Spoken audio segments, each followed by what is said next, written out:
Welcome back friends. तो आज हम करने वाले हैं डे 5, जो कि इन डिज़ाइन की पहली क्लास होगी एक तरह से। चलिए पीडीएफ खोल लेते हैं। Day 5 InDesign basic tools and control palette. तो चलिए शुरू करते हैं। एडोब डिज़ाइन, सबसे पहले मैं डिज़ाइन खोल लेता हूँ। इन डिज़ाइन इसे पहले बता दूं कि इन डिज़ाइन का कौन सा वर्जन है। पहले मैं ये चेक कर लेता हूँ। Help InDesign, about InDesign. तो ये InDesign Adobe design 15.1.1 into 64 bit, यानी कि 64 बिट का मेरे सिस्टम में जो विंडो डली है वो, और इसका वर्जन है 15.1.1 और ये लेटेस्ट है। लाइसेंस दे रखा है मैंने, तो इसके लेटेस्ट है। ठीक है, इन डिज़ाइन फाइल न्यू डॉक्यूमेंट, हम एक डॉक्यूमेंट बना लेते हैं, क्रिएट। ठीक है, तो आपके सामने ये सारे एक पूरी विंडो खुल जाती है कुछ इस तरह से। इसको हम कैटेगराइज करते हैं। उससे पहले अपने पीडीएफ के पेज पे वापस आ जाते हैं। हमने पीडीएफ का पेज खोला हुआ है। ये देखिए,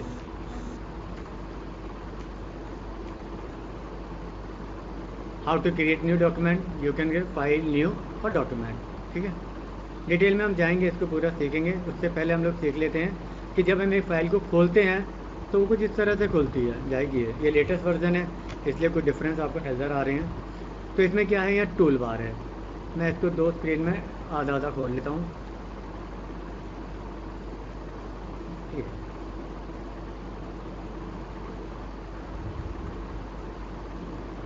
ठीक है, टूल बार यहाँ पे आप ये देख रहे हो, ये दो एरो बने हुए हैं राइट ट्रायंगल टाइप के।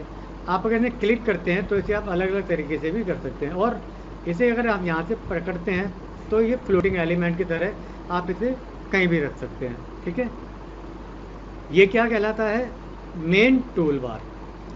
Second, ruler. ये देखिए, ये रूलर्स हैं। जैसे आप एक पेपर निकालते हैं, उसे आप नापते हैं फुट्टे से, उसी तरह से आप इसके रूलर को इस्तेमाल करते हैं। इसे कैसे इस्तेमाल करते हैं, देखिए, आप अगर यहाँ पे क्लिक करा तो यहाँ पे क्लिक करते ही आपका जो ये कर्सर है बदल जाएगा। देखिए, और उसे आप क्लिक करे हुए दबाए हुए आप ऐसे लाएंगे तो गाइडलाइन आ जाती है। इसे बोलते हैं गाइडलाइन। ये नॉन प्रिंटेबल होती है, मीन्स अगर आप इसका प्रिंट निकालेंगे तो ये गाइडलाइन प्रिंट नहीं होगी। ये कौन सी आई है, हॉरिजॉन्टल। उसी तरह से आप यहाँ से भी आप इसे दबाएंगे, क्लिक किया और क्लिक करके छोड़ना नहीं है, छोड़ते तो हट जाएगा। क्लिक करे करे आप इसे यहाँ ले आए, यानी पकड़ के आप इसे लाएंगे, ये आ गया, ये आ गया। क्लियर। अब इनको कैसे इस्तेमाल किया जाता है ये आप धीरे धीरे समझेंगे। अभी के लिए इतना है कि ये रूलर है, और इन रूलर से जो गाइडलाइन आती है ये गाइडलाइन बोली जाती है। जो ये लाइन आती है इसे क्या बोलते हैं, गाइडलाइन। क्लियर। इन्हें आप पकड़ भी सकते हैं एक साथ और डिलीट कर सकते हैं। क्लियर, जैसे आपने कहा डिलीट। ठीक है, चलिए अगला देखते हैं। टूल बार आप समझ गए, रूलर। उसके बाद कंट्रोल पैलेट। देखिए, कंट्रोल पैलेट ये जो कि यहाँ ये है, इसे क्या बोलते हैं, कंट्रोल पैलेट। अब आप इसमें ऑप्शन देख रहे हैं अलग अलग, वो देखिए यहाँ पर है। मान के चलिए मैं इसमें कुछ भी बना लेता हूँ, एक बॉक्स बना लेता हूँ। तो आप देखिए यहाँ पे क्या दिखा रहा है, इस बॉक्स के साइज वगैरह। तो ये जो एलिमेंट आप बनाएंगे उससे रिलेटेड सारी इन्फॉर्मेशन वो यहाँ शो करेगा। मैं इसको फ्लोट कर लेता हूँ। फ्लोट मतलब अलग से रख लेता हूँ ताकि मैं इसे पूरी देख पाऊँ। अब देखिए, आप इसे देख रहे हैं तो ये अभी आपको दिख रहा होगा कि इसमें सिर्फ एक ही पार्ट है कंट्रोल पैलेट का। मैं इसे थोड़ी छोटी कर लेता हूँ ताकि ये पूरे इस पर आ जाए। चलिए, अब मैं इसको हाइड कर रहा हूँ। पहले कंट्रोल पैलेट से बताना है मुझे, मैं इसको दोबारा बड़ा कर लेता हूँ। मैं एक और टूल लेता हूँ और इसमें एक टैग टूल लेता हूँ। टूल्स के बारे में डिटेल में बाद में समझाऊंगा। अभी मैं सिर्फ ये बता रहा हूँ कि कंट्रोल पैलेट के ऑप्शन कैसे बदल जाते हैं। ये देखिए, अगर आपने टैक्स टाइप कर रखा है तो ये बदल गए, और इसका दूसरा पहलू यहाँ देखिए, और दो पार्ट में आ गया। क्योंकि ज़्यादा ऑप्शन थे इसलिए से दो पार्ट में बनाना पड़ा, और यहाँ पे देखेंगे आप एक है तो एक पार्ट में आ रहे हैं। क्लियर। तो जो टूल आप सिलेक्ट करेंगे उस टूल के अकॉर्डिंग कंट्रोल पैलेट के ऑप्शन बदल जाएंगे। क्लियर हुआ। चलिए दोबारा हम पीडीएफ में आ जाते हैं। तो हमने टूल बार देखा, ये था, रूलर देखा, ये था, कंट्रोल पैलेट ये थी जो अकॉर्डिंग टू द टूल बदल रही है। आगे चलते हैं मेन मेन्यू, या फाइल एडिट लेआउट देख रहे हैं, ये हैं आपके मेन मेन्यू। क्लियर, हर एक एप्लीकेशन में होते ही हैं। पेज बोर्ड ये क्या है, देखिए छोटा कर लेता हूँ मैं इसको थोड़ा सा। यहाँ पे आपका पेज देख रहे हैं, इसको मैं नीचे कर लेता हूँ थोड़ा सा, इसको इधर कर लेता हूँ। ये पेज है आपका। अगर मान के चलते हैं आपने यहाँ पर एक बॉक्स बनाया, उसके अंदर मान के चलते हैं कोई कलर फिल कर दिया, तो जब आप इसको प्रिंट करेंगे तो ये प्रिंट होगा। क्यों? क्योंकि ये पेज के ऊपर बना हुआ है। लेकिन अगर मैं इसको यहाँ कर देता हूँ तो ये नॉन प्रिंटेबल एरिया है, क्योंकि ये पेज बोर्ड है रफ वर्क के यूज़ करने के लिए। यानी कि आप इस पेज के इधर या उधर कुछ भी रखेंगे तो वो आपका प्रिंट नहीं होगा, वो आपका रफ वर्क करने के लिए है, कुछ भी रखने के लिए है। ठीक है, तो इसे क्या बोलते हैं हम? Page board, page board. Clear हुआ? गुड। चलिए अदर प्लेट, यहाँ पे आप देख रहे हैं पेजेस, लेयर्स, लिंक, स्टॉक, ये सारी प्लेट है। ये इसकी अदर प्लेट्स हैं जिन्हें हम धीरे धीरे सीखेंगे। तो अगर हम लोग सिर्फ टूल, कंट्रोल पैलेट और ये प्लेट सीख लेते हैं तो हमारा 90% डिज़ाइन वैसे ही हो गया था। क्लियर, चलिए आगे चलते हैं और सीखते हैं। Page board left, right, top, bottom चारों तरफ होता है। ये देखिए टॉप, लेफ्ट, राइट और बॉटम। अब देखिए ये व्यू, ये आपको नज़र नहीं आ रहा होगा, कोई बात नहीं, यहाँ नज़र आएगा। ये 50% व्यू है। अगर मैं इसको 60 कर देता हूँ या 100 कर देता हूँ तो व्यू बढ़ गया, यानी जूम हो गया। क्लियर, आगे आते हैं। करंट पेज नंबर, यहाँ पे आप देख रहे हो पेज, यहाँ पे क्या दिखा रहा है आपको? Page number 1। अभी इस फाइल में मैंने सिर्फ एक ही पेज बनाया है तो ये 1 है। अगर मैं इसको पेज नंबर 2 करूँगा तो ये दिखाएगा कि साहब 2 नंबर पेज तो इसमें है ही नहीं, कैन नॉट फाइंड, क्योंकि अभी और पेज है ही नहीं। बट मैं एक एग्जाम्पल के पेज ऐड कर देता हूँ, मान के चलो। तो इसमें कितने पेज हैं? 3। अब मैं क्या करता हूँ, 3 पेज, 2 पेज पे जाऊँगा तो ये दूसरे पेज पे आ गया। तो ये 1, ये 2 और ये 3 है। चलिए करंट पेज नंबर, ये आपको करंट पेज नंबर दिखाता है और यहाँ से आप दूसरे पेज पे शिफ्ट भी कर सकते हो। अगले पेज पे जाने के लिए आप यहाँ पे क्लिक करोगे पेज 2 और यहाँ पे क्लिक करोगे तो पेज 1। यहाँ पर ये है इट्स नेवर सेव, मतलब ये बताएगा कि फाइल सेव है या नहीं। सेव है तो कहाँ सेव है? चलिए मैं इस फाइल को सेव कर लेता हूँ। सेव, मैं इसे अभी डेस्कटॉप पे सेव कर लेता हूँ, डेस्कटॉप, और इसके मैंने कर दिया ट्रेनिंग डे 5 सेव। अब ये फाइल कहाँ सेव है? डेस्कटॉप। मैं भूल गया मैंने कहाँ सेव करी है, तो मैं क्या करूँगा, यहाँ पे जाऊँगा और रिवेल इन एक्सप्लोरर, तो ये ऑटोमेटिक मुझे वो पाथ बता देगा जहाँ ये फाइल सेव है। ट्रेनिंग डे कहाँ सेव है? डेस्कटॉप पर। क्लियर हुआ? अगर ये फाइल मैंने कहीं और सेव की होती तो ये उस पाथ को खोल देता। क्लियर, चलिए आगे चलते हैं। You can find the current location of the file in your system, जैसे कि मैंने आपको बताया। तो यहाँ पे आपने ये समझा कि ये फाइल बनी है, ये फाइल का नाम है सेव होने के बाद, ये मेन्यू है, ये होम है, ये मेन टूल पैलेट है, ये आपकी कंट्रोल पैलेट है जो according to the tool change होती रहती है। उसके बाद यहाँ व्यू आ रहा है, इस व्यू को आप यहाँ से ऐसे भी कर सकते हैं, जूम आउट, और इसी तरह से आप 75 या कोई भी परसेंटेज ले सकते हैं। ठीक है, उसके बाद अगले पेज पे जाने के लिए, पहले पेज पे आने के लिए, लास्ट पेज पे जाने के लिए, उसके बाद लोकेशन दिखाएगा। उसके बाद ये रिवेल एंड ब्रीज मैं आपको बाद में बता दूंगा। ये आपका बेसिक वर्किंग है डिजिटल पब्लिशिंग।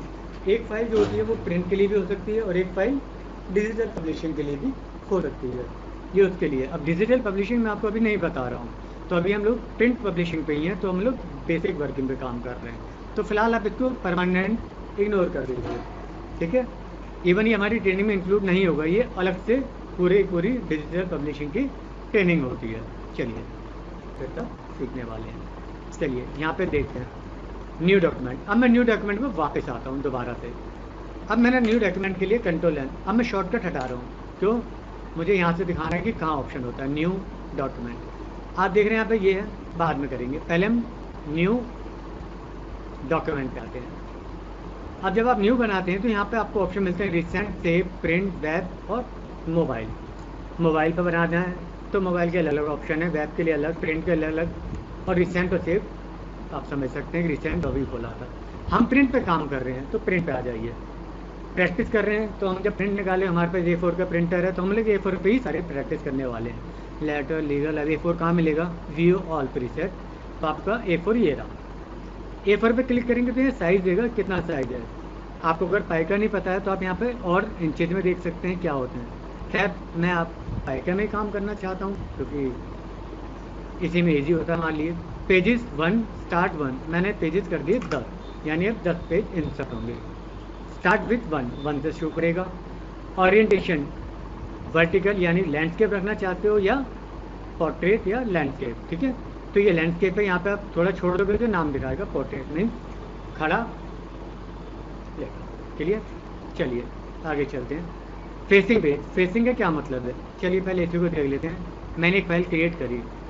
फेसिंग का मतलब है कि जब आप पेज पे जाएंगे तो 1 2 3 4 ये फेसिंग है। इसका क्या मतलब है? जैसे मैं आपको एक बुक दिखाता हूँ, मैं बड़ा कर लेता हूँ थोड़ा सा। आपके पास एक किताब, एक ये है, ये फेसिंग है। लेकिन कभी कभी आपने ऐसी भी किताब देखी होंगी या कॉमिक्स या भी, ये ऐसे खुलती हैं तो उसमें क्या 1 पेज 2 पेज, एक ही पेज एक बार में खुलता है। क्लियर? जैसे आपने एक पेज है तो उसमें लेफ्ट और राइट नहीं होते हैं बल्कि एक ही होता है। सॉरी मेरा कैमरा थोड़ा हिला हुआ था। चलिए, तो ये क्या है? फेसिंग। अब मैं दोबारा एक नई फाइल खोलता हूँ।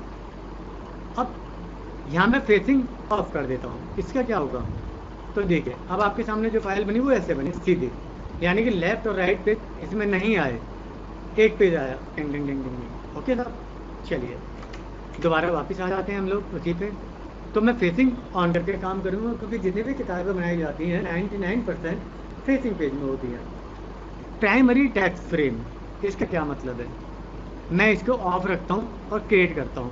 ये देख रहे हैं मेरी फाइल ऑटोमेटिक अनटाइटल्ड 6 अनटाइटल्ड 7 के नाम से सेव होती जा रही है। अब यहाँ पे आप देख रहे हैं कोई टेक्स्ट बॉक्स है ही नहीं। क्या मतलब है इसका? कि आप टेक्स्ट बॉक्स खुद बनाएंगे। अब टेक्स्ट बॉक्स कैसे बनाना है वो हम सीखेंगे, बट अब आपको टेक्स्ट बॉक्स बनाना पड़ेगा, उसके बाद आपको डालना पड़ेगा। तो यहाँ क्या है, कंट्रोल-N करेंगे और आपने मान लो फेसिंग पेज का प्राइमरी टेक्स्ट बॉक्स ऑन कर दिया, तो जब आप फाइल खोलेंगे तो आपको ये टेक्स्ट बॉक्स बना हुआ मिलेगा। आपने नहीं बनाया है, देख रहे हो हर एक पे बना हुआ मिलता है, ठीक है। आमतौर पर हम इसको ऑन रखते हैं। कॉलम 1 और कॉलम 6, तो ये क्या होता है? कॉलम 1, तो ये कॉलम 1 के साथ देख रहे हैं कि ये एक ही कॉलम है। अगर मैं यहाँ पे 2 कर देता हूँ, अब देखिए मैं यहाँ पर 2 कॉलम करता हूँ, 2 पड़ेगा लगता है, ये 2 कॉलम, 1 कॉलम 2 कॉलम। इसी तरह से आप 4 कॉलम भी ले सकते हैं। आपने कहा साहब मुझे 4 कॉलम चाहिए, तो ये आपके 4 कॉलम आगे लीजिए। ये आपको यहाँ से फ्री है, ये आपके 1 2 3 और 4। क्लियर हुआ? अब आप इसमें टाइप करते हैं मान लो कुछ भी, तो आपको टेक्स्ट टूल लेना है और टाइप करना शुरू कर देना है और ये ऑटोमेटिक ये आता रहेगा। देख रहे हैं आप कॉलम वाइज आता जा रहा है। तो इसे क्या बोलते हैं? Multi column. वापस आते हैं, वापस इसी में आ जाते हैं। अब अगला जाता है मार्जिन। जैसे कि मैंने आपको पहले ही बताया था, हर एक बुक में चारों तरफ कुछ एरिया खाली छोड़ा जाता है ताकि हमारा टेक्स्ट ना कटे, तो that is called margin. Day 1 में ये बताया गया था। तो वो मार्जिन कितना देना है आपको वो यहाँ जाएगा। जैसे आपने कहा 4 पाई का, बॉटम में आप चाहते हैं 3 पाई का, इनसाइड आउटसाइड। इनसाइड और आउटसाइड को मैं दोबारा डिफाइन कर देता हूँ। ये इनसाइड और आउटसाइड क्या है, क्रिएट करता हूँ। देखिए यहाँ पर अब ये जूम कर देता हूँ। ये जो मार्जिन देख रहे हैं आप, जब ये किताब पब्लिश होती है तो आउटसाइड है, ये आउटसाइड, ये भी आउटसाइड, और ये इनसाइड है। तो इस पेज का, यानी कि इस पेज का इनसाइड कौन सा है? ये मैं मार्क कर देता हूँ। ये पेज का जो ये एरिया, ये क्या है? Inside margin of verso page, और ये inside margin of recto page. Outside margin of verso यानी कि लेफ्ट पेज और इसका रेक्टो पेज। क्लियर हुआ? अब यहाँ में मैंने टर्म इस्तेमाल करी है इनसाइड और आउटसाइड। यहाँ क्या करो, इनसाइड और आउटसाइड। लेकिन अगर मैं ये फेसिंग पेज ऑफ कर देता हूँ तब यहाँ पे लेफ्ट और राइट यानी कि आउटसाइड और इनसाइड तो कुछ रहेगा ही नहीं। चेक कर लेते हैं कैसे। क्रिएट, ये यहाँ पे फाइल बनी। अब देखिए यहाँ पर इनसाइड आउटसाइड कुछ नहीं है, यहाँ पे क्या है, टॉप बॉटम लेफ्ट और राइट। अब देखिए यहाँ पे लेफ्ट और राइट हो गया, जैसे हमने शुरू में बताया था कि पहले मैंने बोला वर्सो रेक्टो, लेकिन यहाँ लेफ्ट और राइट ही बोला जाएगा इसको, कंट्रोल एन। और यहाँ पे भी देखेंगे आप मार्जिन में ऑटोमेटिक जब आप फेसिंग पेज ऑफ कर रहे हैं तो ये टॉप बॉटम लेफ्ट राइट दिखा रहा है, लेकिन जैसे ही आप फेसिंग पेज ऑन कर देते हैं तो ये लेफ्ट राइट नाउ इनसाइड और आउटसाइड करता है। अब क्लियर हुआ? चलिए ब्लीड एंड स्लग, अब हम इसको समझेंगे। ब्लीड हमने पहले चैप्टर में छुड़वा दिया था, अब समझते हैं ये क्या होता है और क्यों यूज किया जाता है। चलिए ब्लीड क्या है, मान के चलते हैं आपने यहाँ पे दे दिया P9 चारों तरफ, क्लियर क्रिएट। तो आप देखेंगे इस पेज के आउटर में ग्रीन लाइन सी ऐड हो गई है, ये ब्लीड एरिया है, क्लियर। इसका बेसिकली बताया था अब यूज़ क्या होता है। मान के चलते हैं जब आप इस पेज का प्रिंट निकालेंगे तो ये प्रिंट उस कलर का होगा जिस कलर का पेज है, वाइट। एग्जाम्पल के थ्रू हम समझते हैं, मैं आपको एक एग्जाम्पल के नाम पर ये एक कॉपी दिखा रहा हूँ, इस पेज के पेजेस दिखा रहा हूँ मैं आपको। मैं इसे जूम कर लेता हूँ ताकि आप देख पाएँ। इसमें आप देख रहे हैं ये बंद है, बंद होने के बावजूद इसमें आप देख रहे हैं लाइनें आ रही हैं, ये लाइनें क्यों आ रही हैं? क्योंकि यहाँ पे ये लाइनें के डले हुए हैं और ये कॉर्नर तक कवर कर रही हैं। अगर ये लाइनें ना होती तो यहाँ पे ये लाइन ना होके वाइट होता, क्लियर है। यानी कि अगर कोई भी एलिमेंट हम कॉर्नर तक कटिंग एरिया तक बनाते हैं तो वो ऐसे नज़र आता है। अब आ जाइए दोबारा वापस अपने पेज पर। मान लीजिए मैं यहाँ पर एक बॉक्स बनाता हूँ, मैंने इसमें कलर भर दिया, ठीक है। अब होगा क्या, जब ये फाइल प्रिंट होगी तो कटिंग तो यहाँ से होगी क्योंकि पेज साइज ये है आपका, लेकिन जब ये पेज कटेगा तो ये रेड कलर का हो जाएगा कटर में, मतलब जब पेज कटेगा तो उसका कॉर्नर रेड कलर का नज़र आएगा। अब मान के चलते हैं आपकी किताब है 20 या 40 पेज की या 200 पेज की, तो जब किताब छप गई तो वो किताब ऐसे बनी हुई है, तो उसमें से अगर मान लो 10 पेजेस इस रेड कलर के हैं तो वो अलग से नज़र आएंगे, यहाँ पर आपको रेड कलर बाकी वाइट नज़र आएगा। तो कई बार क्लाइंट क्या कहता है कि साहब जहाँ मेरा चैप्टर ओपन हो रहा है उसे आप कलर भर के ना एक्स्ट्रा बाहर निकाल देना ताकि किताब बंद होते हुए भी वो नज़र आए, यानी किताब बंद होते आपको ये पता लग जाएगा कि साहब इसमें से ये पेजेस कुछ स्पेशल हैं, ये तो इस पर ब्लीड है, तो दैट इज़ कॉल्ड ब्लीड। तो ऐसा अगर हम लोग डेफिनेशन समझते हैं ब्लीड की तो हमें डेफिनेशन के लिए वापस इसी फाइल में आना पड़ेगा। हमारे डेफिनेशन यहाँ दी हुई थी, वापस करते हैं। ये देखिए यहाँ ब्लीड को समझाया हुआ था, an element that extend to the trim is called bleed. अब मान के चलिए कि अगर आपने यहाँ पे ब्लीड दे दी और ये बॉक्स नहीं बनाया तो भैया ब्लीड कैसे काम की है, तो ज़रूरत ही नहीं ब्लीड की, तो ब्लीड की ज़रूरत है तो दी जाएगी, अदरवाइज नहीं दी जाएगी। तो क्या हो गया, an element that extend to the trim is called bleed. Element होना चाहिए ब्लीड डिफाइन करने के बाद। समटाइम्स, अब इसका पूरे तो डेफिनेशन सिर्फ इतनी सी है, उसके बाद sometimes client required few pages highlighted that can be identified without opening the book, यानी बंद बुक में से ही वो एलिमेंट नज़र आ जाए। In that case typesetter use the bleed option.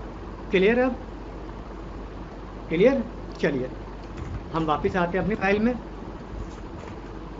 Again control N कर लीजिए आप। अब मार्जिन के बाद ब्लीड आपने देखा, अरे भैया कोई यार ब्लीड आप अलग अलग तरीके से डिफाइन कर सकते हो। आमतौर पर स्टैंडर्ड P9 या P13 होता है। क्लियर? आगे चलते हैं। स्लग क्या होता है? मैंने आपको ये बताया कि साहब अगर आप यहाँ कुछ बनाते हैं तो ये प्रिंट है क्योंकि पेज के अंदर बना हुआ है, लेकिन अगर से यहाँ बनाते हैं तो ये प्रिंट नहीं होगा। अब मान के चलिए आप ये पेज बना रहे हैं और आप इन्फॉर्मेशन देना चाहते हो, this page is typeset by Deepak, तो आपने ये पेज यहाँ पे लिख दिया। अब आपने पेज बनाया और आप चाहते हैं कि जब आप इसको प्रूफ निकालें क्वालिटी कंट्रोलर के लिए तो उसे ये पता लग जाए कि ये पेज टाइप से दीपक ने किया है, यानी कि ये भी प्रिंट हो जाए प्रिंट निकालते वक्त। तो आप क्या करेंगे, अब मैं इसको एडिट करता हूँ, फाइल डॉक्यूमेंट सेटअप और एडिट ब्लीड एंड स्लग ये स्लग यहाँ ऐसे दिखाई दे रहा है। तो मैं चाहता हूँ सिर्फ ये, यानी कि जो आप देख रहे हैं ये वाला, इसको चाहता हूँ कि ये प्रिंट में आ जाए। तो मैं इसके टॉप स्लग यानी टॉप में दे दूंगा। चलिए अब देखिए मैं इसके इसमें तो एक लाइन जा रही है ऊपर, देख रहे हैं आप ये लाइन जैसे जैसे मैं वैल्यू बढ़ाऊंगा ये लाइन ऊपर जा रही है, बढ़ता जा रहा है। तो मैंने वैल्यू बढ़ाई, अब ये देख रहे हैं लाइन पूरा कवर कर चुकी है। अब जब मैं इसको पीडीएफ बनाऊंगा या प्रिंट निकालूंगा तो मैं दिखा देता हूँ आपको। प्रिंट करते वक्त मार्क एंड ब्लीड में डॉक्यूमेंट ब्लीड और इंक्लूड स्लग एरिया करते वक्त, यानी देख रहे हो ये पेज आ रहा है पूरा, लेकिन अगर इंक्लूड करते ही इसने क्या कर दिया, ऊपर के एरिया को भी कवर कर लिया, इस एरिया को भी। तो जब आप प्रिंट निकालेंगे या पीडीएफ बनाएंगे तो ये भी प्रिंट में आ जाएगा। अगर आप इसको यहाँ ना देके यहाँ देना चाहते थे तो स्लग एरिया आप इनसाइड आउटसाइड बॉटम या टॉप में एज पर रिक्वायरमेंट कर सकते हैं। ठीक है साहब। तो हम पीडीएफ को दोबारा खोल लेते हैं, क्योंकि हम पीडीएफ के थ्रू ही चलेंगे कि हमें कैसे सीखना है, क्या क्या सीखना है। हम यहाँ थे तो हमने ये न्यू डॉक्यूमेंट के सारे ऑप्शन अब सीख लिए हैं, प्लस हमने ये देख लिया कि यहाँ इन चीज़ों को कहते क्या हैं। अभी हमने ये नहीं सीखा कि टूल पैलेट कैसे इस्तेमाल करते हैं या कंट्रोल पैलेट कैसे इस्तेमाल करते हैं, वो हम अब सीखेंगे। चलिए अगले पेज में चलते हैं हम लोग, टूल। तो अगला चैप्टर है हमारा टूल को कैसे इस्तेमाल किया जाता है। Tools means basic in design के टूल, क्या क्या नाम होते हैं, उनका क्या क्या इस्तेमाल होता है, इसे हम लोग फिर से समझेंगे कि इनके कैसे ये काम करते हैं। एक्चुअल काम तो हम काम करते वक्त ही समझ पाएंगे, बट अभी इतना समझते हैं कि ये क्या और कैसे काम करते हैं और इनके क्या क्या नाम होते हैं। चलिए इन डिज़ाइन खोल लेता हूँ मैं। सो टूल पैलेट पर आ जाते हैं। सबसे पहले आप ये समझ लीजिए कि इन डिज़ाइन एक बॉक्स बेस्ड प्रोग्राम है। बॉक्स बेस्ड मतलब अगर आपको टेक्स्ट डालना है तो आपको बॉक्स बनाना पड़ेगा, अगर आपको इमेज डालनी है तो अभी आपको बॉक्स बनाना पड़ेगा। क्या मतलब हुआ, जैसे एक MS ऑफिस खोलता हूँ, इससे पहले मैं आपके सामने MS वर्ड, आपने कोई MS वर्ड में कोई भी डॉक्यूमेंट बनाना है, आप कर्सर रखते हो, टाइप करना शुरू कर देते हो, यानी आपने बॉक्स नहीं बनाया, कुछ नहीं किया, सीधा कर्सर रखा, टाइपिंग शुरू हो गई। बट इन डिज़ाइन में ऐसा नहीं होता है। इन डिज़ाइन को ज़रूरत पड़ती है बॉक्स की। क्या मतलब हुआ कि आपने ये टेक्स्ट बॉक्स है, जैसे कि मैं शुरुआत करता हूँ टेक्स्ट टूल से। ठीक है, टेक्स्ट टूल है तो ये टी का है, इस पर छोड़ देंगे तो आपको लगाएगा टाइप टूल, और इसकी शॉर्टकट क्या है, टी, यानी कि अगर आपने टी दबाया तो ये टाइप टूल सेलेक्ट हो जाएगा। मैं इसे टेक्स्ट टूल के नाम से बुलाऊंगा। ठीक है, चलिए अब मैं टाइप करना चाहता हूँ तो ये टाइप नहीं होगा, मीन्स ये टाइप तब तक नहीं होने देगा जब तक इसे कोई बॉक्स ना मिले। तो सिंपल बॉक्स बनाना है, आप इसे ड्रैग करेंगे बॉक्स बन जाएगा। इसको यहाँ पे आप क्लिक कर लीजिए, मैं फिर दिखाता हूँ। माउस को ले जाके आपने यहाँ क्लिक किया तो ये सब कुछ दिखाएगा, अदरवाइज ये प्रिंटिंग मोड होता है, इसे प्रीव्यू मोड भी बोला जाता है। बेसिकली इसे मैं प्रिंटिंग मोड बोलूँगा, मीन्स यहाँ जो दिख रहा है अब वो प्रिंट होगा। यहाँ पर जो दिख रहा है ज़रूरी नहीं कि सब कुछ प्रिंट होने वाला है। जैसे ये बॉक्स आपको दिखाई दे रहा है, बट ये बॉक्स प्रिंट नहीं होगा, ये नॉन प्रिंटेबल ऑब्जेक्ट है जब तक कि इसका आउटलाइन नहीं दी जाए। खैर, मैं अपने टाइम पे आता हूँ, टेक्स्ट टूल पर वापस आता हूँ, टाइप टूल पर। आपने यहाँ क्लिक किया, ओके, अब आप टाइप कर सकते हो, कुछ भी टाइप कीजिए। तो टेक्स्ट टूल से कुछ भी टाइप करने के लिए इन डिज़ाइन में पहले आपको एक टेक्स्ट बॉक्स बनाना पड़ेगा। अब इसे मैं जूम करके देखना चाहता हूँ थोड़ा और, तो यहाँ पे आपको ये जूम टूल मिलता है। आप इसे कर्सर छोड़ देंगे तो यहाँ लिखा आएगा जूम टूल, क्लिक कर दीजिए और जो एरिया आपको जूम करना है आप उसे जूम कर लीजिए, सिंपल। फिर दोबारा टेक्स्ट टूल लीजिए। अब आप इसको पॉइंट साइज, फॉन्ट के साथ टाइप फेस या टाइप स्टाइल कुछ भी चेंज करना चाहें तो उसके लिए आपको कंट्रोल पैलेट मिलती है। तो टूल सीखने के दरमियान आप कंट्रोल पैलेट भी साथ में सीखेंगे। चलिए सेलेक्ट करके मैंने कहा भाई इसका फ़ॉन्ट चेंज कर दीजिए, तो आपने कोई और फ़ॉन्ट लगा दिया। आप इसका साइज़ चेंज कर सकते हैं, बढ़ा दीजिए और बढ़ा दीजिए। घटाना है तो आप कर्सर डाउन अप, इन कर्सर से आप इसे ऊपर नीचे भी कर सकते हैं। खैर मैं टैक्स डमी डाल लेता हूँ, dummy text fill with placeholder tag.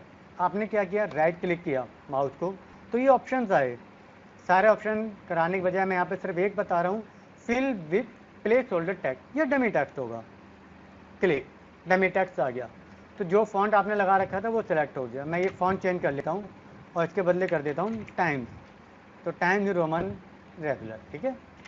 तो ये फॉन्ट आपका लग गया। अब ये जूम टूल है, अगर आप कंट्रोल और स्पेस को दोनों को एक साथ दबाकर देखेंगे तो ये ऑटोमेटिक जूम टूल में कन्वर्ट हो जाएगा, टूल आपका मतलब माउस आपका, ठीक है। हैंड टूल से आप ऊपर नीचे का टेक्स्ट देख सकते हैं, मीन्स आपने जूम आउट नहीं करना है, नीचे देखना है तो आप हैंड टूल से कर सकते हैं। ये हैंड टूल है, मीन्स जैसे आप पेपर हाथ से इधर उधर कर देते हो, सरका देते हो, इसी तरह से आप इसको सरका दीजिए साहब। चलिए वापस टेक्स्ट टूल में आ जाते हैं। अब इसमें कुछ काम करके देखते हैं टेक्स्ट में। इसके लिए हम लोग नीचे से ये सिलेक्ट करते हैं टाइम रूल। यहाँ पर फॉन्ट कोई भी आप सेलेक्ट कर सकते हैं। यहाँ से आप फॉन्ट की फॉर्मेटिंग मीन्स बोल्ड, इटैलिक कुछ भी लगा सकते हैं। इटैलिक लगा दिया, बोल्ड लगा दिया। यहाँ से आप फॉन्ट साइज चेंज कर सकते हैं और ये आपकी होती है लीडिंग। अब आपको ये नहीं पता, मान लो कि इसका नाम क्या है, तो आप यहाँ कर्सर को छोड़ दीजिए, ये आपको बता देगा कि इसे क्या कहते हैं, लीडिंग। सबसे पहले हम इसमें आ जाते हैं कि आपकी लीडिंग होती क्या है। एक बॉक्स लगा के समझाता हूँ। यहाँ से यहाँ तक, यानी कि इसके बेस से इसके बेस तक वो जो होती है वो लीडिंग होती है। मैं और ज़्यादा क्लियर करने के लिए इसके मेजरमेंट को पॉइंट में कर लेता हूँ। मेजरमेंट कैसे चेंज करते हैं, आपको ये दिखाई दे रहा है, जहाँ पर रूलर हॉरिजॉन्टल और वर्टिकल एक जगह मिलते हैं, ये वाला ये होता है जीरो एक्सिस बोला जाता है इसको। आप इसे यहाँ करेंगे तो आप मेजरमेंट यूनिट चेंज करते हैं। देखिए पॉइंट करता हूँ तो यहाँ पे अब सारी मेजरमेंट क्या हो गई, पॉइंट में हो गई हैं। ये देखिए पॉइंट। इसी तरह से यहाँ इंचेस डेसिमल, आप कोई भी मेजरमेंट की यूनिट चेंज कर सकते हैं। चलिए यहीं आते हैं। तो आप देखिए इसमें कितना आया, ये 24। अब देखिए ये कितना था, 24। तो यानी कि बेस लाइन से बेस लाइन तक। अब इस बेस लाइन को और क्लियर कर लेते हैं। आपको याद होगा लास्ट चैप्टर में हमने ये बात की थी कि इंग्लिश में 4 लाइनें हुआ करती थी पहले, और हम इसमें लिखते थे इस तरह से। अब मैं लाइन कैसे खींच रहा हूँ या ये सब कैसे बना रहा हूँ ये मैं आपको बता नहीं रहा हूँ, क्योंकि टारगेट कुछ और है सिखाने का पहले इंग्लिश के बारे में।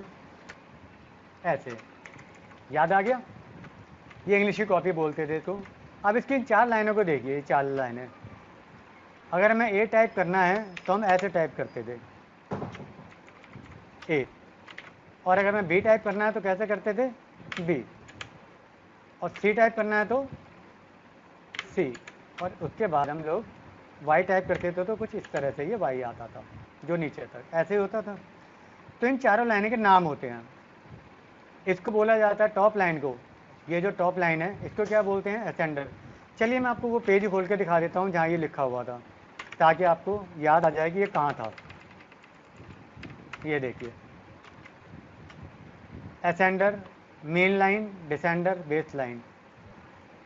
तो यही लाइनें मैंने यहाँ पे इस्तेमाल करी कि ये होगी असेंडर, ये होगी डिसेंडर, ये होगी मेन लाइन, और ये हो गई बेस लाइन।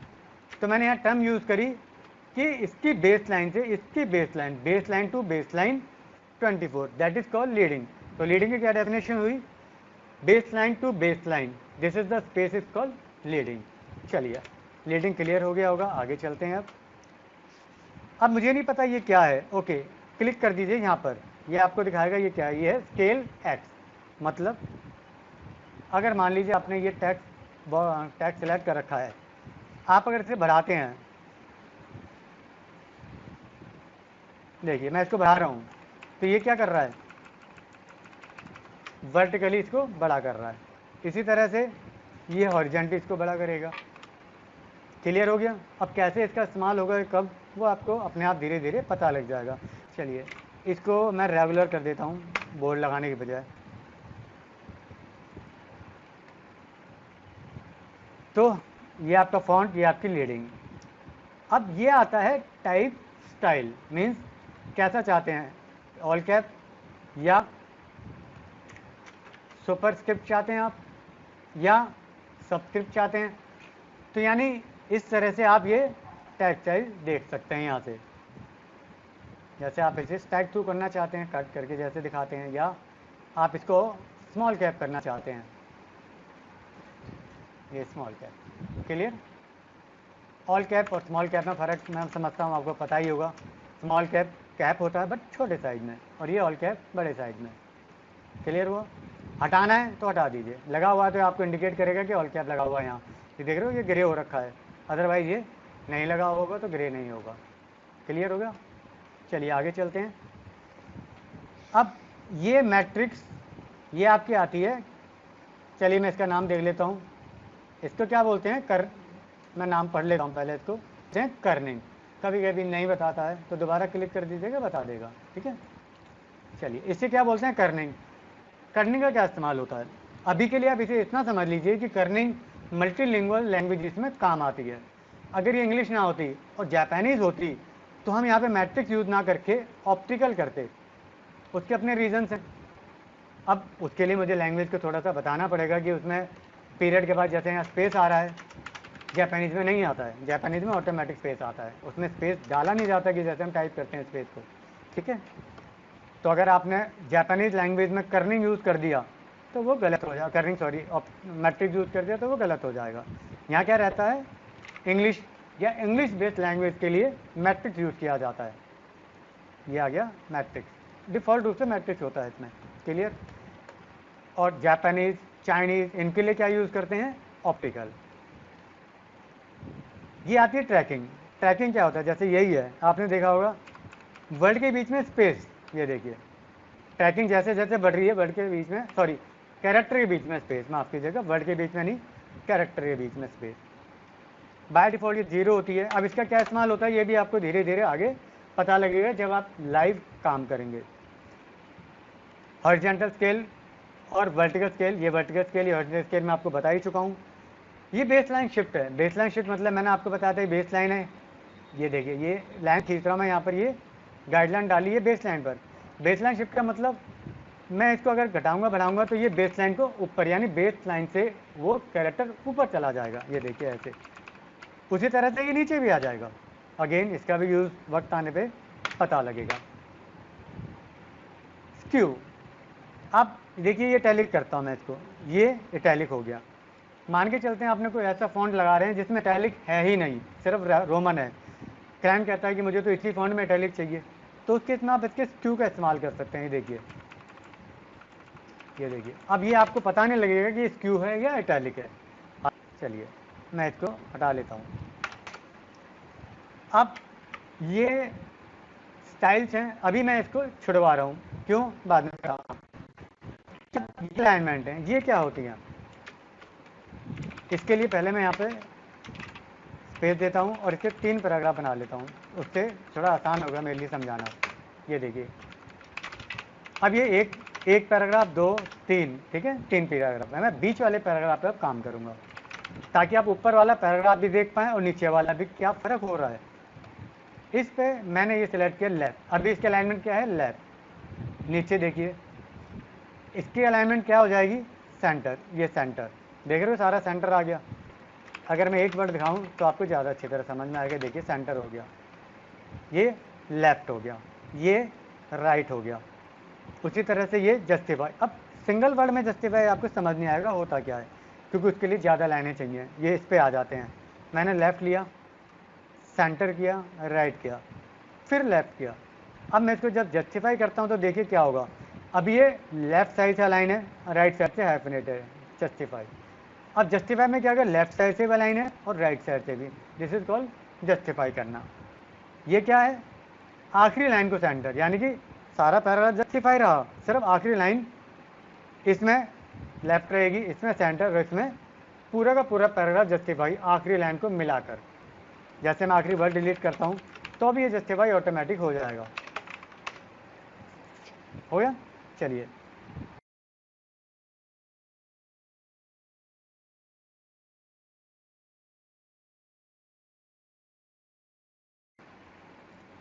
अब इसके बाद ये आ गया, आप इसमें देख रहे हो, मैं इसको बढ़ाता हूँ, पहले मैं इसको लेफ्ट कर लेता हूँ।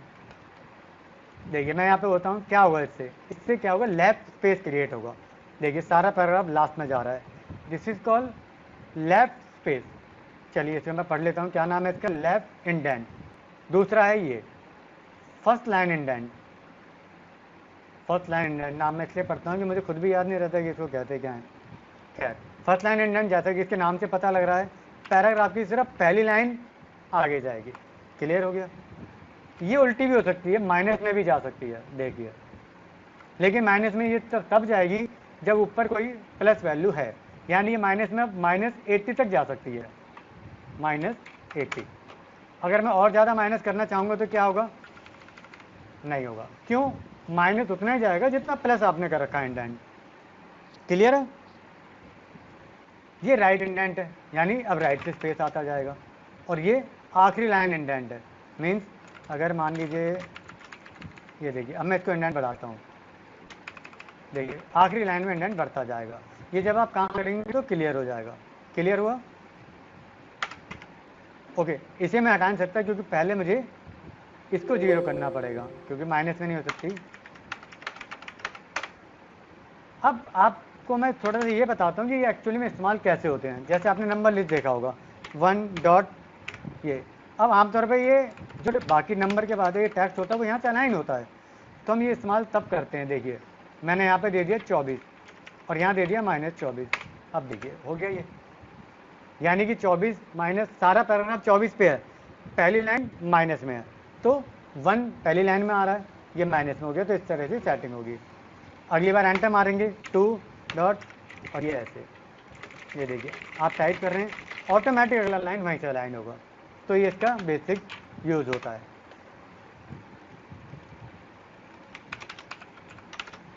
आगे चलते हैं, इसका आधा पोर्शन यहाँ है, देख रहे हैं आप, ये पैराग्राफ यहाँ आ जाते हैं। अब देखिए यहाँ पे जो ये अलाइनमेंट है ये वही है जो यहाँ थी, ये अलाइनमेंट देख रहे हैं आप, ये यही वाली है। उसके बाद ये स्पेस था, ये यही वाले हैं, लेकिन कुछ चीज़ें बढ़ गई। ये देखो ये सारी चीज़ें बढ़ गई हैं, देख रहे हैं आप, ये सारी माउस दिखा रहा है मैं आपको, ये सब बढ़ गई। ये क्या होती हैं, देखिए स्पेस अबव। इसे मैं थोड़ा सा ऐसे समझाता हूँ। अच्छा मैंने ये डिलीट किया, ये है क्या, क्या डिलीट कर रहा हूँ मैं, ये समझ के और डिलीट कर रहा हूँ। चलिए इसके लिए ऑप्शन है यहाँ पे टाइप, यहाँ ऑप्शन आता है show hidden character. Hidden character क्या होते हैं, देखिए आपने स्पेस दिया, आप देख रहे हैं, ये जूम करता हूँ, ये देखिए स्पेस दे रहे हैं तो ये आ रहा है, तो ये क्या है, स्पेस। इसमें हिडन कैरेक्टर का मतलब होता है कि जितने भी नॉन प्रिंटिंग कैरेक्टर्स होते हैं वो भी आपको यहाँ शो करता है, कि आपको ये पता लग जाके देखते हैं कि यहाँ क्या डाला हुआ है। जैसे मैं यहाँ पे टैब मार रहा हूँ कीबोर्ड से, तो ये टैब ऐसा होगा, अगर मैं यहाँ पे एंटर मारूंगा तो ये एंटर ऐसा होगा। तो इस तरह से हर कैरेक्टर जो आप टाइप कर रहे हैं वो यहाँ दिखाएगा। तो देखिए यहाँ मैंने एंटर डाला हुआ था, मैं एंटर डिलीट कर रहा हूँ, इसी तरह से ये एंटर डिलीट किया है। अब ये देखिए ये क्या है, देखिए ये है पैराग्राफ के ऊपर स्पेस देना। क्लियर है। इसी तरह से पैराग्राफ के नीचे भी स्पेस दे सकते हो। ओहो, ये तो कुछ और ही मार दिया मैंने, मार्क कीजिएगा, पैराग्राफ के नीचे से यहाँ है। क्लियर है। तो आप इस तरह से यहाँ पे स्पेसिस दे सकते हैं। यहाँ क्या है, ये देखिए, यानी कि ड्रॉप कैप, इसे बोला जाता है drop cap. Number of line, यानी कि जो पहला कैरेक्टर है, देख रहे हैं पहला, इसको मैंने कह दिया कि पहला कैरेक्टर 4 लाइन के बराबर हो, तो 4 लाइन के बराबर है। 3 लाइन के बराबर हो, आप 3 कर दीजिए, 3 लाइन, 2 लाइन के बराबर हो, तो यानी ये कहता है ड्रॉप कैप। ड्रॉप कैप एक से ज़्यादा लाइन को इक्विवेलेंट करने के लिए। अब इसमें एक कैरेक्टर करना है, एक कैरेक्टर कर दीजिए, 2 कैरेक्टर करने हैं तो साहब आप यहाँ पे 2 कर दीजिए, 3 कर दीजिए, 4 कर दीजिए। क्लियर हो गया। ये ड्रॉप कैप एक कैरेक्टर का या 4 कैरेक्टर का। मैं इसको वापस 1 कर देता हूँ और इसको वापस 0 कर देता हूँ। क्लियर। आगे चलते हैं। शेडिंग बॉर्डर, ये शेडिंग या ये बॉर्डर है, ये आपको CS 3, 4, 5, 6 इनमें आपको नहीं मिलेंगे। शेडिंग का ऑप्शन लेटेस्ट है। ठीक है। शेडिंग क्या होती है इसके बारे में आपको बाद में बताऊंगा, क्योंकि शेडिंग पता होने से पहले आपको कलर पता होने चाहिए। जब कलर ही नहीं पता तो शेडिंग कैसे पता लगेगा, तो इसके लिए आपका कलर का जानना ज़रूरी होगा। तो ये जो बाकी के सारे ऑप्शंस हैं ये एडवांस में है, तो ये आपको तब पता लगेंगे जब आपके टूल्स क्लियर हो जाएंगे। तो यहाँ तक मैंने आपको अभी तक सिर्फ टेक्स्ट टूल बताया है। अब टेक्स्ट टूल में मैंने आपको एक टूल बताया है, टाइप टूल। आप इसके नीचे ये एरो देख रहे हैं आप, ये ट्रायंगल, सॉरी, अगर आप इस पर क्लिक कर देंगे तो ये आप पकड़े रहिए माउस से क्लिक करके, तो आपको ये इसके ऑप्शन दिखाएगा। यानी जहाँ भी टूल में ट्रायंगल डला हुआ है इसका मतलब उस टूल के सब टूल भी हैं और भी टूल है। चलिए ये देखते हैं कि और टूल क्या है। मैं ये डिलीट कर देता हूँ। खैर, इसका सब टूल जानने से पहले हम कुछ दूसरे टूल हैं जो ज़रूरी हैं वो सीख लेते हैं। लाइन टूल, जैसा कि इसके नाम से है, लाइन टूल सेलेक्ट करोगे, लाइन खींच लो, ऐसे खींचो, ऐसे खींचो, ऐसे खींचो, जैसे चाहे वैसे खींचो। क्लियर? अब आपने कहा साहब मुझे सीधी खींचनी है, तो सीधी नहीं खींच पा रही। आप एक काम करिए, कीबोर्ड का शिफ्ट दबा दीजिए। अब आपने शिफ्ट दबा दिया तो देखिए ऐसे शिफ्ट दबाते क्या होगा, ऑटोमेटिक सीधी हो गई। अब ये लाइन शिफ्ट दबाने के बाद सीधी ही रहेगी। देख लो मैं माउस ऊपर नीचे कर रहा हूँ, ये देख रहे हैं आप, तब भी ये सीधी है। शिफ्ट छोड़ दूंगा, ऐसे हो गई। शिफ्ट दबा दोगे, ऑटोमेटिक सीधी। क्लियर? उसी तरह से यहाँ कर दोगे तो ये ऑटोमेटिक है, यानी ये 90 डिग्री, 45 डिग्री, 1 डिग्री पर ये घूमेगी। समझ गए? यानी 0 डिग्री सीधा 45 डिग्री, सीधा 90 डिग्री, 90 प्लस 45 और 180 डिग्री पे ये जाएगा। क्लियर हो गया? चलिए, ये लाइन टूल है। इसके बाद ये ऊपर दो ऑप्शन आ रहे हैं, इसका नाम है सिलेक्शन टूल, इसका नाम है डायरेक्ट सिलेक्शन टूल।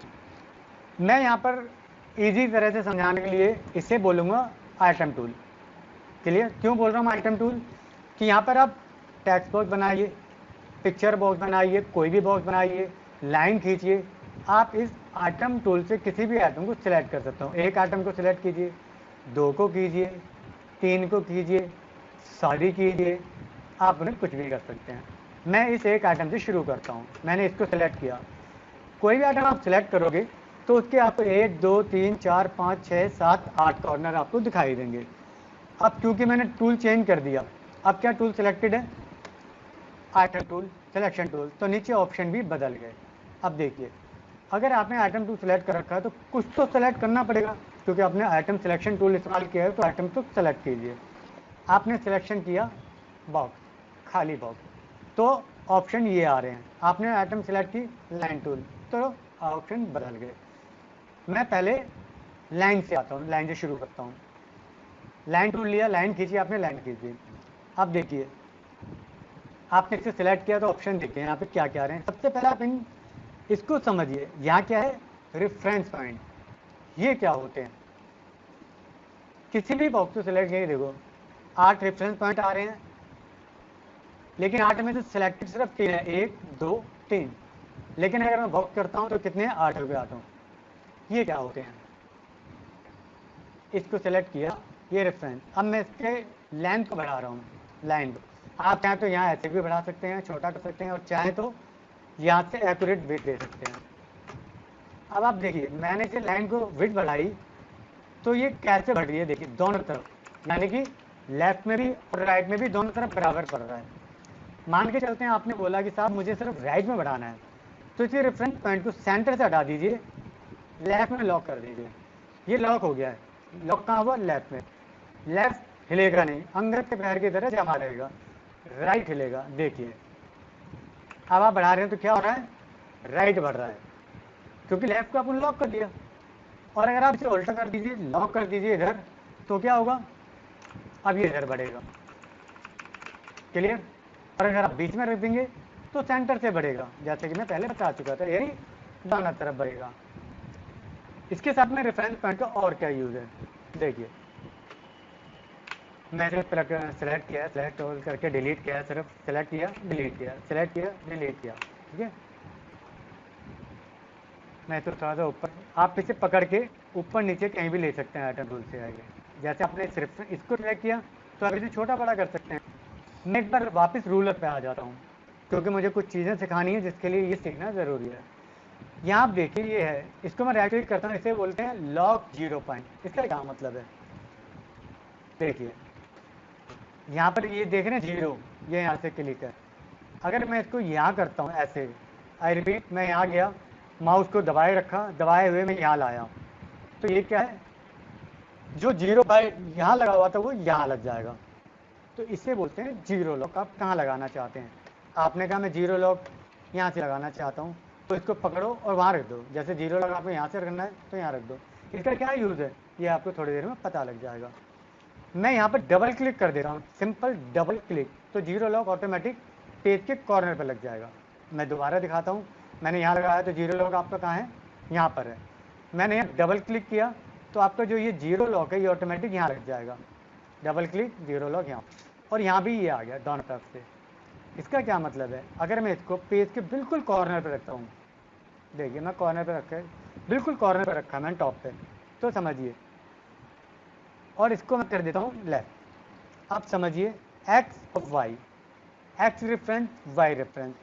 आपको पता होगा कि जब आप एक लाइन खींचते हैं इस तरह से, आपने देखा होगा, इसको बोलते हैं एक्स, याद होगा आपको, इसको क्या बोलते हैं एक्स, और इसको क्या बोलते हैं वाई मैथमेटिक्स में। इसी तरह से यहाँ भी है, अगर वर्टिकल है तो वाई, हॉरिजॉन्टल है तो एक्स। इसका क्या मतलब दोबारा बताता हूँ। जैसे मैंने लाइन बना रखी है, लाइन क्लियर नहीं है, मैं बॉक्स कर लेता हूँ, उससे आपको ज़्यादा इजी दिखाई देगा। मैंने बॉक्स रखा और इसे कॉर्नर पर डाल दिया। अब देखिए इसके 8 रेफरेंस पॉइंट है, मैं सबसे पहले कॉर्नर पर करता हूँ। मैंने कॉर्नर पर रेफरेंस पॉइंट लिखा है, यानी कि ये रेफरेंस पॉइंट ये कहाँ पर है, ऊपर से 0 और 0, यानी कि पेज के बिल्कुल कॉर्नर पे ये रखा हुआ है। तो बॉक्स रखते ही मुझे पता लग गया ये पेज पर कहाँ रखा हुआ है, ठीक है। अगर मैं इसको थोड़ा सा इधर कर देता हूँ तो ये 11.25 टॉप से है और लेफ़्ट से कितना है 9। अब देखिए मैं लेफ़्ट से अगर बढ़ाऊँगा या टॉप से बढ़ाऊँगा तो ये ऐसे होगा। जैसे मैंने वाई को मैंने बढ़ाया या घटाया तो ऐसे हो गया, और अगर एक्स को घटाऊंगा बढ़ाऊंगा तो ये आगे जाएगा, इसी तरह से पीछे आएगा और बाहर भी चला जाएगा। क्लियर, तो ये रेफरेंस पॉइंट है। अब ये रेफरेंस पॉइंट आपका कहाँ से दिखा रहा है, जब आपने रेफरेंस पॉइंट कॉर्नर सेलेक्ट किया, यानी ये वाला। सेम आपके पास रेफरेंस पॉइंट 1 2 3 1 2 3 4 5 6 7 8, वही आपके 8 दिखा रहा है। आप अगर यहाँ कर दोगे तो यहाँ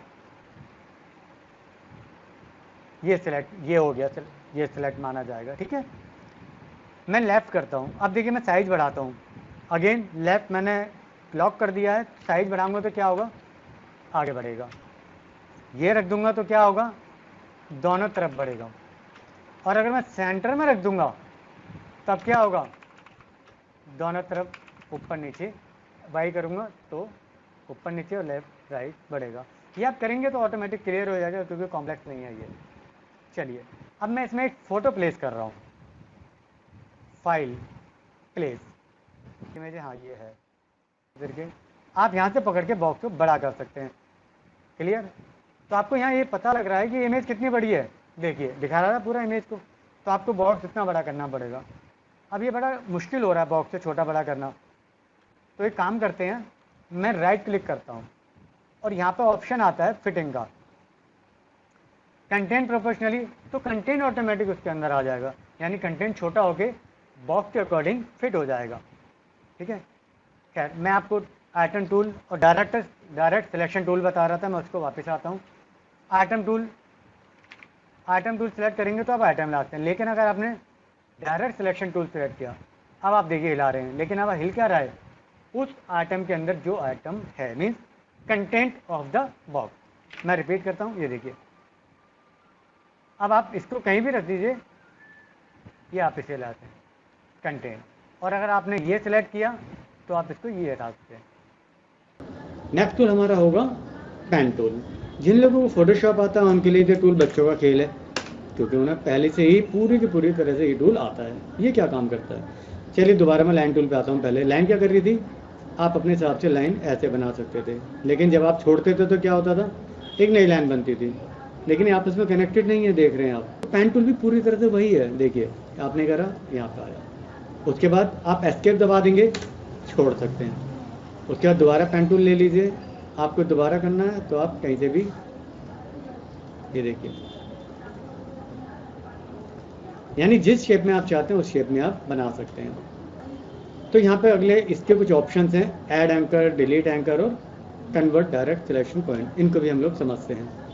ऐड एंकर, पहले तो समझिए एंकर क्या होता है।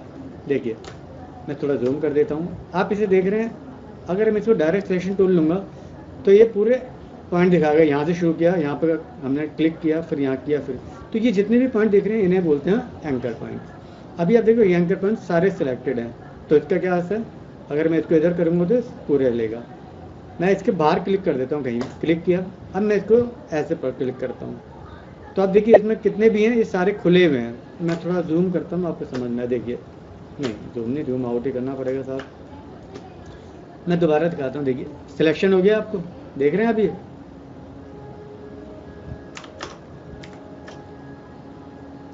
मैं आपको थोड़ा मार करके दिखा देता हूँ तो आपका वो क्लियर हो। इसको देखना है आपको, देखिए इसको देखिए,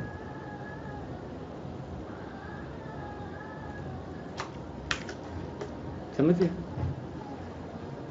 अब बाहर क्लिक करता हूँ, देखिए सिलेक्टेड नहीं है, अब ये सिलेक्टेड है। अब मैं इसको छेड़ता हूँ, क्या होगा, ये हम अपनी मर्जी से कैसे भी चेंज कर सकते हैं, यानी कि आप बनी हुई शेप को चेंज कर सकते हैं एंकर पॉइंट से। और तब आपका कौन सा टूल काम आता है, डायरेक्ट सिलेक्शन का। अगर आप सिलेक्शन लेंगे तो पूरी इमेज, लाइन पे जितने भी इमेज है पूरी सिलेक्ट हो जाती है। तो ये डायरेक्ट सिलेक्शन का बहुत ज़्यादा यूज़ है। चलिए आप कहते हो साहब मुझे ना ये एंकर पॉइंट नहीं चाहिए, ठीक है साहब आ जाइए। तो यहाँ पे आपको मिलता है डिलीट या ऐड। मैं पहले डिलीट करता हूँ। डिलीट करने के लिए मुझे कौन सा डिलीट करना है, सिर्फ ये सिलेक्शन सारे हो रखे हैं, तो मुझे पहले सिलेक्शन सिर्फ ये करना पड़ेगा। ये देखिए, ये मैंने जूम करके इतना सीधा मैं ऐसे सिलेक्ट कर लूँगा, समझ रहे हैं आप। सीधा सिलेक्ट करें, ये वाला सिलेक्ट होगा, तो मैंने ये सिलेक्ट कर लिया, क्लिक किया और यहाँ पे मैं क्लिक कर देता हूँ। ये लीजिए, ये क्लिक। उसी तरह से कंट्रोल Z कर रहा हूँ मैं। ये ऐड करना है तो आप ऐड भी कर सकते हैं। ये आपने यहाँ पे ऐड कर दिया, लाइन पे क्लिक करेंगे तब ये ऐड होगा, ध्यान रखिएगा। यहाँ करूँगा तो ऐड होगा ही नहीं। आपका ऐड कर लिया। अब आप डायरेक्ट सिलेक्शन टूल लीजिए, इसको यहाँ से ये सिलेक्शन किया और अब आप एक्यूरेसी के साथ क्लिक करना बेहद ज़रूरी है, वरना ये नहीं लगेगा। क्लियर हो। अगला टूल आता है आपका कन्वर्ट। अब देखिए पूरी लाइन है, मुझे थोड़ा सा कर्व चाहिए, तो क्या होगा, इस पर आप क्लिक कर दीजिए और क्लिक किए हुए पकड़े पकड़े आप इधर हिला दीजिए। ये देखिए बन गया कर। Again practice make a man perfect, हाँ practice make a woman also perfect. तो आप इसे अपने हिसाब से कर भी कर सकते हैं, इसके बाद इन्हें छेड़ भी सकते हैं पॉइंट से। अगेन फोटोशॉप वाले के लिए ये बहुत आसान है। तो आपको शेप बनाना है या कुछ भी शेप बनाना है तो आप उसे बना सकते हैं। अगेन अगर आप कंट्रोल दबा लेंगे तो आप ऐसे कर पाएंगे, कंट्रोल नहीं दबाएंगे तो ये ऐसे बनेगा।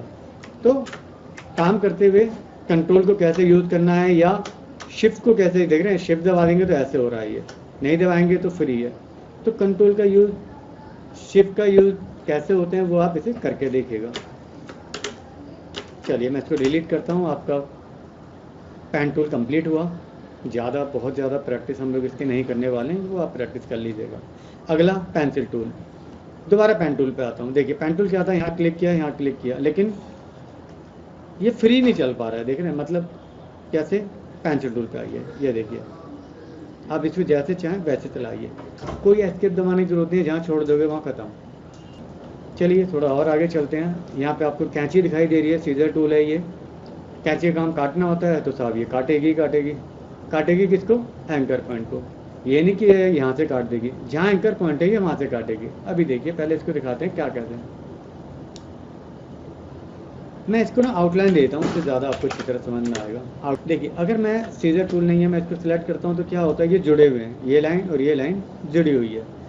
मैं चाहता हूँ ये लाइन टूट जाए, अलग हो जाए, तो क्या होगा, मैं इसे सीजर से इस लाइन को यहाँ पे क्लिक कर दूँगा। देखिए जहाँ तक कैंची टूल है इसका मतलब वो काम नहीं करेगी। कैंची टूल कब काम करेगी, जब आप एक्यूरेट पॉइंटर पर रख देंगे। अब आप क्लिक कर दीजिए, क्या ये कट चुका है। डायरेक्ट सिलेक्शन टूल लीजिए और देखिए, हाँ जी साहब, cut cut cut cut cut cut, तो ये कट गया। अब बेसिकली हम लोग इसका यूज़ कहाँ करते हैं वो दिखा देता हूँ। हम लोग इसका सबसे ज़्यादा यूज़ ट्रायंगल बनाने में करते हैं। मीन्स अगर मैं इसको काट दूंगा तो क्या होगा, ये लाइन और ये लाइन आपस में मिल जाएंगी जब ये पॉइंटर हट जाएगा। तो देखिए मैं इस टूल को डिलीट करता हूँ पहले तो डिलीट करके दिखाता हूँ। इससे क्या होगा, सीधा बन गया, ये उसका प्रैक्टिकल यूज़ है। बट अगर मैं सीजर का यूज़ करता हूँ तो ये मैं उसको अपने तरीके से मॉडिफाई कर पाऊँगा।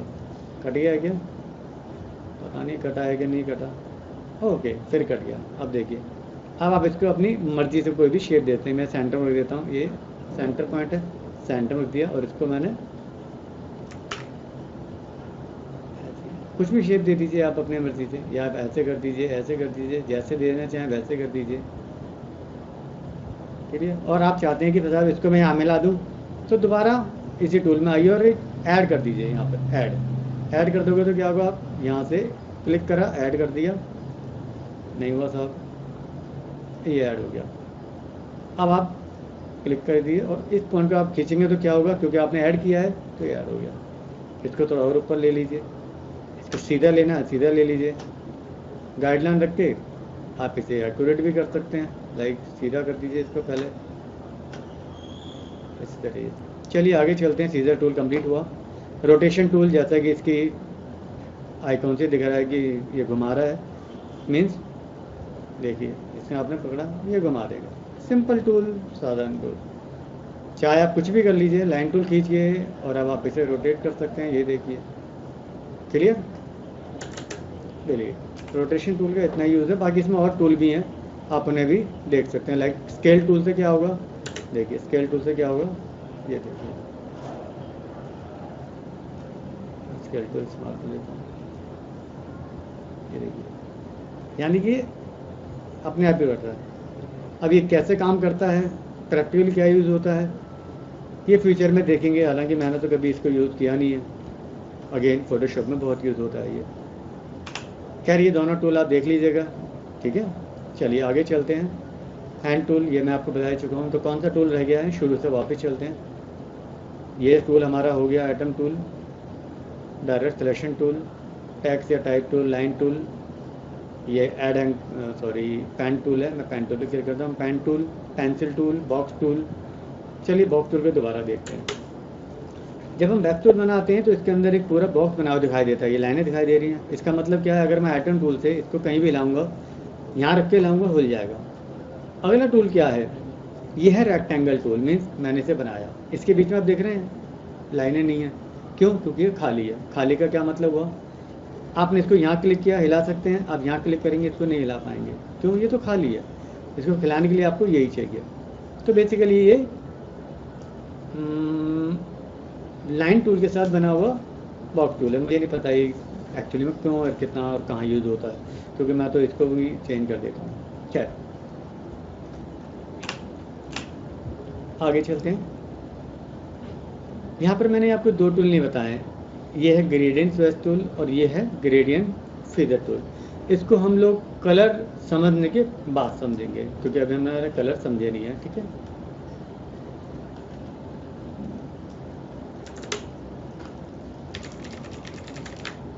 कंट्रोल पैलेट हम खोल लेते हैं और टूल का हमारे, हाँ मैं ये बता देता हूँ आपको कि यहाँ पे देख रहे हैं, अगर दो फाइल खोली हैं आप इन्हें अलग भी कर सकते हैं, देख रहे हैं ऐसे, ये देखिए दो अलग फाइलों में। आप कहते हो साहब मैं एक लेफ्ट में थोड़ा सा ये देखना चाहता हूँ, राइट में ये, तो आप क्या करेंगे, यहाँ पे विंडो में एक ऑप्शन होता है अरेंज टाइल वर्टिकली। तो देखिए आपकी एक यहाँ फाइल खुल गई है, यहाँ खुल गई है।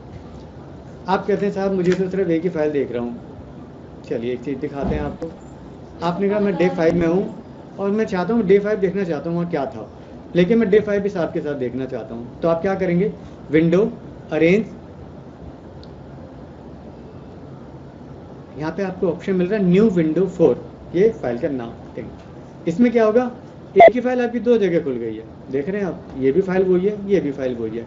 नेचुरल सी बात है, जब फाइल एक है आपने यहाँ पे कुछ बनाया तो वो यहाँ भी बनेगा, क्यों आपने यहाँ बनाया तो वो यहाँ भी बन गया ऑटोमेटिक। इसको आप नीचे ले जाइए तो वो यहाँ भी जाएगा, क्योंकि फाइल तो एक ही है ना। तो फिर इसका क्या यूज़ हुआ साहब, यूज़ ये हुआ, मैंने कहा साहब आप डे 5 में हो, आइए डे 1 में देखते हैं हमने डे 1 में क्या सीखा था। अब आप देख रहे हैं कि मैं डे 1 में हूँ यहाँ पर, ये देखिए डे 1 में हमने ये सीखा था, आज हम ये सीख रहे हैं। तो ये क्या हो गया, आप एक ही फाइल को दूसरी तरह देखते हैं कि वहाँ क्या है। इसका बहुत ज़्यादा यूज़ होता है। अगेन प्रैक्टिकल इसका क्या यूज़ होता है ये हम बाद में समझेंगे। चलिए आगे चलते हैं। तो टूल्स हमारे जितने ज़रूरी थे वो तो हुए कंप्लीट। अब हम आ जाते हैं अगले चैप्टर पे। यहाँ पे मैंने आपको फिर बता दूँ कुछ टूल नहीं बताए हैं, क्योंकि जो ट्रेनिंग है ये लाइव जॉब ट्रेनिंग है, जॉब को ध्यान में रखते हुए दी जा रही है। तो ये नहीं कि मैं आपको सिर्फ टूल बता दूँ कि भाई इससे ये होता है, बट उसको कोई फ़ायदा नहीं होगा, क्योंकि प्रैक्टिकल यूज़ आप जब तक नहीं जानेंगे आप उस टूल को बेहतर तरीके से नहीं समझ पाएंगे। तो ये टूल आपके ज़रूर बताए जाएंगे बट अगले क्लासेज में। तो यहाँ मैंने इस PDF में दिखा रखा है कि इन टूल को कहते क्या हैं। ये देख रहे हैं, ये बुकलेट जो आपने डाउनलोड करी है इंटरनेट से, ये क्या है, इनको क्या बोलते हैं, reference point, position object, line to view. When line tool is selected this is done, when picture box is selected these are the option, when text tool is selected these are the option. देख रहे हैं सारे option. तो ये सारा आपको detail में आपको एक्यूरेटली आप पढ़ लीजिएगा, क्योंकि आप कुछ भी छोड़ेंगे तो आपको दिक्कतें आएंगी। चलिए, ये एक टेक्निकल एक्सरसाइज है, बिल्कुल इजी है। लाइक आप एक नया डॉक्यूमेंट बनाइए, 8x11 का होना चाहिए, मार्जिन इतने होने चाहिए, टेक्स्ट टूल चाहिए, उसके बाद ऐसा बनाइए वगैरह वगैरह। ये आपकी सेल्फ प्रैक्टिस है, आप प्रैक्टिस करके देख लीजिएगा, बहुत ईजी है। तो अब हम आते हैं अगले दिन में डे 6 पर। डे 6 में हम क्या सीखेंगे वो बता देता हूँ। डे 6 आज कराने वाला नहीं हूँ मैं, बट क्या सीखेंगे, फाइल को कैसे प्लेस किया जाता है। मीन्स आपके पास InDesign में फाइल है, क्लाइंट का मैं वर्ड फाइल आपको दे रहा हूँ, आप उसे प्लेस कैसे करेंगे। उसके बाद मास्टर पेजेस, डॉक्यूमेंट पेजेस क्या होते हैं, ऑटो फ्लो क्या होता है, स्टाइल्स क्या होते हैं। तो अभी हम लोग ब्रेक देते हैं, 1 कप चाय का टाइम हो गया है। अगली क्लास में मिलते हैं, ठीक है फ्रेंड, बाय बाय।